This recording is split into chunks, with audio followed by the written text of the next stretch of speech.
శ్రీకృష్ణ పరబ్రహ్మణే నమః. శ్రీ సద్గురు పరమాత్మనే నమః. సర్వమహర్షిభ్యో నమః. అథ చతుర్దశోऽధ్యాయః. 14వ అధ్యాయం. గుణత్రయ విభాగయోగః. గుణత్రయ విభాగయోగము. ఈ అధ్యాయం యొక్క పేరు గుణత్రయ విభాగయోగము.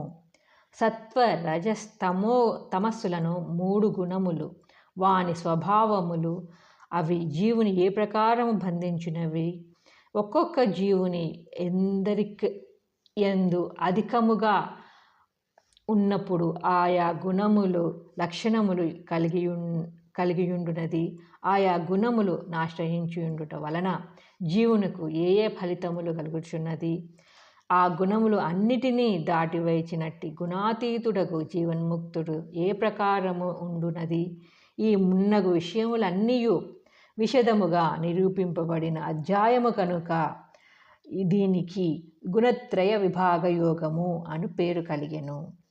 పూర్వాధ్యాయముతో ఈ అధ్యాయమునకు గల సంబంధము. క్రిందటి అధ్యాయమున భగవానుడు క్షేత్రజ్ఞుల గూర్చియు ప్రకృతి పురుషులను గూర్చియు తెలుపుచు 20వ శ్లోకమునందు ప్రకృతి సంబంధములకు త్రిగుణములను గురించి ప్రస్తావించిరి. అక్కడి నుండి 3 శ్లోకముల వరకు ఆ గుణ సంబంధమైన చర్చయే నడిచినది. ప్రకృతి జనితములగు ఆ సత్వ రజస్తమో గుణములే జీవుని ఉచ్చ నీచ జన్మలకు హేతులనియు 22వ శ్లోకమున చెప్పబడను.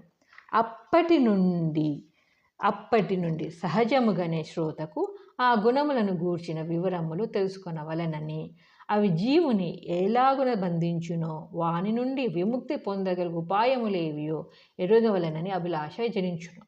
ఈ కారణమున భగవానుడు అర్జునుడు ప్రశ్నించక మునుపే తనంతట తాను ఆ గుణములను గురించి వివరముగా చెప్పదలచియు క్రిందటి అధ్యాయమున తెలుపబడిన అఖండ పరమార్థ జ్ఞానమును ఇంకను విపులముగా బోధించనించియు అట్టి జ్ఞానము యొక్క మహిమను ప్రప్రథమముననే ఉటంకించుచు ఈ అధ్యాయమును ప్రారంభించుచున్నారు. శ్రీ భగవానువాచ. 1వ శ్లోకము. పరం భూయః ప్రవక్ష్యామి జ్ఞానానాం జ్ఞానముత్తమం యజ్ఞాత్వా మునయః సర్వే పరాం సిద్ధిమితో గతాః. శ్రీ భగవానుడు చెప్పెను, ఓ అర్జున, దేనిని తెలుసుకొని మునులందరూ ఈ సంసార బంధము నుండి విడుబడి సర్వోత్తమమగు మోక్ష సిద్ధిని పడిసెను, అట్టి పరమాత్మ విషయమైనదియు జ్ఞానములకెల్లా ఉత్తమమైనదియు అగు జ్ఞానమును మరల చెప్పుచున్నాను. వ్యాఖ్య. భూయః క్రిందటి అధ్యాయమున చెప్పబడిన అఖండ జ్ఞానమును మరలా చెప్పుచున్నాను వినుము అని పలుకుటచే భగవానునకు భక్తుల ఎడల ఎంతటి కరుణ కలదో, వానిని తరింపజేయవలనని కుతూహలము ఎంత కలదో విశదమగుచున్నది. ఉత్తముడగు గురువు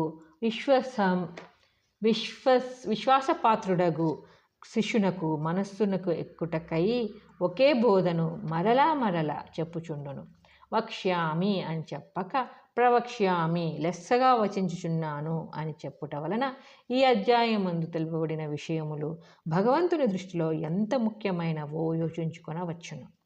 జ్ఞానానాం జ్ఞానముత్తమం అంటే ప్రపంచములో అనేక జ్ఞానములు, భౌతిక జ్ఞానము, సంగీత జ్ఞానము, శిల్ప జ్ఞానము, గణిత జ్ఞానము మున్నగునవి ఉన్నను వాని అన్నిటిలోనూ భగవానుని దృష్టిలో ఆధ్యాత్మిక జ్ఞానమే సర్వశ్రేష్టమైనదని ఈ వాక్యము ద్వారా మరియు పరం అను పదము ద్వారా స్పష్టమగుచున్నది. యజ్ఞాత్వా మునయః సర్వే అంటే ఈ జ్ఞానమును తెలుసుకొని పూర్వము మునులందరూ బంధ విముక్తులైరని ఈ చెట తెలుపబడినది. ఔషధము యొక్క శ్రేష్టత్వము రోగులపై అది కలుగచేయు ఫలితము మీద ఆధారపడి ఉండును. దేని సేవనముచే రోగము శమించునో ఆ ఔషధము చాలా గొప్పదని అర్థము. అట్లే పూర్వమునులందరూ ఈ జ్ఞానమును సేవించుట వలన బంధరహితులై శాశ్వత మోక్షపదము పొందిరని ఇట తెలుపుటచే ఆ జ్ఞానము యొక్క మహిమ వెల్లడియగుచున్నది. ప్రత్యక్ష ఫలితమును చూపుట ద్వారా భగవానుడు జనులకు జ్ఞానముపై పరమ విశ్వాసమును కలగజేయుచున్నారు. సర్వే అని చెప్పుటచే ఈ జ్ఞానమును ఎరింగిన వారిలో ఒక్కరు కూడా ముక్తిని పడయక ఉండలేదనియు అందరూ తరించిపోయిరనియు తెలియచున్నది. అయితే మునయ మననశీలురు అని పేర్కొనటం వలన వారందరూ తత్వమును బాగుగా మననము చేసియే తెరించిరి గాని వాచాజ్ఞానము చే కాదని స్పష్టమగుచున్నది. పరాం సిద్ధిం మోక్షస్థితి అన్నిటికంటేను గొప్ప పదవి అని చెప్పబడుటచే చిన్న చిన్న ప్రాపంచిక పదవులను గతులను గొప్పగా తలంచి మురిసిపోక వానికంటే ఎన్నో రెట్లు ఆనందకరమైనట్టి పరమాత్మ పదమును జ్ఞానం సముపార్జనము ద్వారా పొంది ధన్యులు కావలయును. ప్రశ్న: భగవానుడు చెప్పబోవు జ్ఞానము ఎట్టిది? ఉత్తరము: జ్ఞానములన్నిటిలోనూ ఉత్తమమైనది. దాని నెరుంగట వలన మునులందరూ మోక్షస్థితిని పడిసిరి. మోక్షస్థితి ఎట్టిది? ప్రపంచములో అన్ని పదముల కంటేను సర్వోత్తమైనది.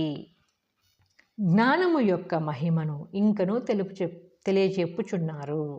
2వ శ్లోకం: ఇదం జ్ఞానముపాశ్రిత్య మమ సాధర్మ్యమాగతాః సర్గేపి నోపజాయంతే ప్రళయేన వ్యతంతి చ.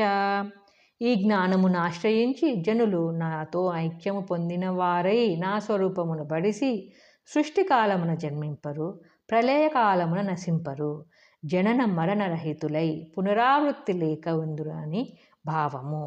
వ్యాఖ్య: మమ సాధర్మ్యమాగతాః అనగా జ్ఞానము యొక్క అఖండ మహిమను తెలియజేయుచున్నారు. ఈ జ్ఞానమును తెలుసుకొనిన వారు సాక్షాత్ భగవంతునితో ఐక్యముంది భగవద్రూపులే అగుచున్నారు. జ్ఞానీత్వాత్మైవ మే మతం 7వ అధ్యాయం నుండి 18వ శ్లోకము అని పూర్వము ఈ భావమునే గీతాచార్యులు వ్యక్తపరిచి ఉండిరి. ఈ జ్ఞానముచే జీవుడు శివుడగుచున్నాడు, భక్తుడు భగవంతుడగుచున్నాడు. సాధర్మ్యం అని చెప్పుట వలన జ్ఞాని భగవంతునితో సరిసమానమైన రూపము ధర్మములు కలిగియుండునని స్పష్టమగుచున్నది. అట్టి స్థితి ఐక్యము వలననే సిద్ధించగలదు. ఏలయనన సమాన ధర్మములు గల అనగా సద్రూపములు గల 2 వస్తువులు ఎచటను ఉండనేరవు. ఒకే సద్వస్తువు లోకమున ఉండగలదు. కాబట్టి జీవుడు జ్ఞానోపార్జనచే పరమాత్మయందు తప్పక లీనమగుచున్నాడని రుజువగుచున్నది. ఆహా, ఎంత గొప్ప పదవి! సాక్షాత్ భగవంతుడే తానగుటలో ఎంత ఘనత గలదు! కావున అట్టి మహోన్నత స్థితికై ఈ జీవితమందే యత్నించువాడు ధన్యాతి ధన్యుడు. అయితే అట్టి భగవత్ సాయుజ్యమును సాధర్మ్యమును పొందుట వలన కలుగు ఫలితమేమి అనిన అట్టివారు జనన మరణ రహితమైన పునరావృత్తి లేక ఉందురు. వారు సృష్టికాలమున జన్మించుట కానీ ప్రళయకాలమున నశించుట కానీ బాధ నొందుట కానీ లేని వారై పునరపి జననం పునరపి మరణం అను దానిని తప్పించుకొనిన వారై ఈ సంసార చక్ర పరిభ్రమణము నుండి విడువడి పరమానందమును అనుభవించుచుందురు. 1000 ఆనందరూపులే అగుదురు. సర్గేపి నోపజాయంతే ప్రళయేన వ్యతంతి చ. కాబట్టి సంసార వ్యథల నుండి బాధల నుండి తప్పించుకొనవలననిన ఈ ఆత్మజ్ఞానము ఒకటియే జనులకు శరణ్యమని తేలుచున్నది. ప్రశ్న: ఈ జ్ఞానమును పొందుట వలన కలుగు ఫలితమేమి? ఉత్తరము: ఈ జ్ఞానమును పొందుటచే జనులు భగవంతునితో నైక్యమొందిన వారై భగవత్ స్వరూపులే అగుదురు మరియు సృష్టికాలమున జన్మింపరు, ప్రళయకాలమున నాశనముందరు, బాధితులు కారు, జనన మరణ రహితులగుతురని భావము. ప్రశ్న: దీనిని బట్టి భగవత్ సాయుధ్యమును మోక్షమును పొందుటకు ఉపాయమేమి? ఉత్తరము: పరమార్థ జ్ఞానమును పడయుటయే. ప్రకృతి పురుషుల వలననే ఈ జగత్తంతయు ఆవిర్భవించుచున్నదని 2 శ్లోకముల ద్వారా తెలుపుచున్నారు. 3వ శ్లోకము: మమ యోనిర్మహద్బ్రహ్మ తస్మిన్ గర్భం దదామ్యహం సంభవః సర్వభూతానాం తతో భవతి భారత. అర్జున, గొప్పదైన మూల ప్రకృతి మాయ నా యొక్క సర్వభూతోత్పత్తి స్థానము. దాని యందు నేను గర్భకారణమైన చైతన్య రూపమగు బీజమును నుంచుచున్నాను. దాని వలన సమస్త ప్రాణుల యొక్కయు ఉత్పత్తి సంభవించుచున్నది. వ్యాఖ్య: ఈ చరాచర జగత్తు ప్రాణికోట్లు ఎట్లు సంభవించుచున్నవి? కేవలము ప్రకృతి వలన కాదు. ఏలయనిన అది జడమగు ప్రకృతితో చైతన్య రూపుడగు పరమాత్మ యొక్క కలయిక చేతనే సృష్టి ఏర్పడుచున్నది. కాబట్టి పరమాత్మయే సర్వజీవులకును పిత, తండ్రి. ప్రతి జీవి యొక్కయు బీజము వారే. ఈ రహస్యమే ఈ శ్లోకమున స్పష్టముగా తెలియజేయబడినది. కాబట్టి ఏ ప్రాణియు, ఏ జీవుడును ఎంతటి అల్పజాతికి చెందినవాడైనప్పటికీ దిగులు పడక తన మూలము సాక్షాత్ పరమాత్మయే అని నిశ్చయించి వారిని చేరుటకు, వారిలో లీనమగుటకు జ్ఞానాదుల ద్వారా సర్వయత్నములను గావించవలను. మరియు సర్వప్రాణుల యొక్క బీజము